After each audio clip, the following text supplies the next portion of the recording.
ডোলবাড়ি তহসিল অফিসের নতুন ভবনের উদ্বোধন হলো মঙ্গলবার এক অনুষ্ঠানের মধ্য দিয়ে। ফলক উন্মোচন এবং ফিতা কেটে নবনির্মিত অফিস কক্ষের উদ্বোধন করেন আমবাসা পুর পরিষদের ভারপ্রাপ্ত চেয়ারম্যান গোপাল সূত্রধর। ডোলবাড়ি এলাকায় গড়ে তোলা তহসিল অফিসটি নির্মাণ করতে ব্যয় হয় 28 লক্ষ টাকা এবং অনুষ্ঠানের শুরুতেই প্রদীপ প্রজ্বলন করে অনুষ্ঠানের শুভ সূচনা করেন উদ্বোধক ভারপ্রাপ্ত পৌরকর্তা গোপাল সূত্রধর।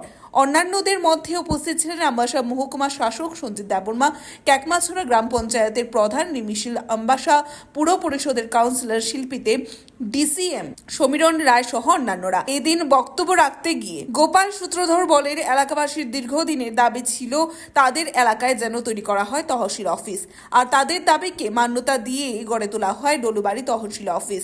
নিজেদের এলাকায় তহসিল অফিস পেয়ে বর্তমানে এলাকাবাসীরা তাদের হাতের নাগালের সুবিধা ভোগ করতে পারবে এবং তাদের প্রয়োজনও কাজ করতে কোনো ধরনের অসুবিধার সম্মুখীন হতে হবে না। এখন অনুষ্ঠানে এলাকার লোকজনদের উপস্থিতি ছিল লক্ষণীয়। Bureau report, Tripura news 8। Ambassa মহকুমার অভ্যন্তরে ডলুবাড়ি তহসিল অফিসের শুভ উদ্বোধন করলাম। তো আসলে বহুদিনের একটা দাবি ছিল এই এলাকায় তহসিল অফিস করার জন্য। আমাদের সরকার আসার পর আমরা সেটা করতে পারলাম, আর তাও 2 বছর লেগে গেছে আমাদের, যদিও অনেক পয়সার বিষয়। আমবাসা মহকুমা বাকি আরও 2টা নতুন তহসিল অফিস উদ্বোধন হবে, ইতিমধ্যেই কাজ সম্পন্ন হয়েছে। আমরা মহকুমা শাসক আছেন আমাদের, যিনি আবার আমাদের পুরসভার সিইও দায়িত্ব আছেন, তো ওনার কাছে অনুরোধ করবো যাতে আমরা খুব তাড়াতাড়ি সেগুলিও আমরা করি।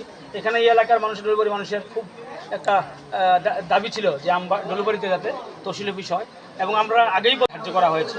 এই কাজটা আমরা শুরু করতে যাচ্ছি এবং ডলুবাড়িতে একটা মার্কেট স্টোর আমরা ইতিমধ্যে করবো, রাজ্য সরকারের কাছে আমরা প্রস্তাব পাঠিয়ে দিয়েছি। অতএব সরকার চিন্তা করছে যে কিভাবে উন্নয়ন করা যায়, সেই উন্নয়নের লক্ষ্যে আমরা কাজ করছি। আমাদের রাজ্যের মাননীয় মুখ্যমন্ত্রী, জনপ্রিয় মুখ্যমন্ত্রী, উনি সবসময় বলেন যে উন্নয়নই উনার মূল। আমরা ওনার মার্গদর্শনে আছি, আমরা সবাই মিলে আমবাসার উন্নয়নের কাজ করি।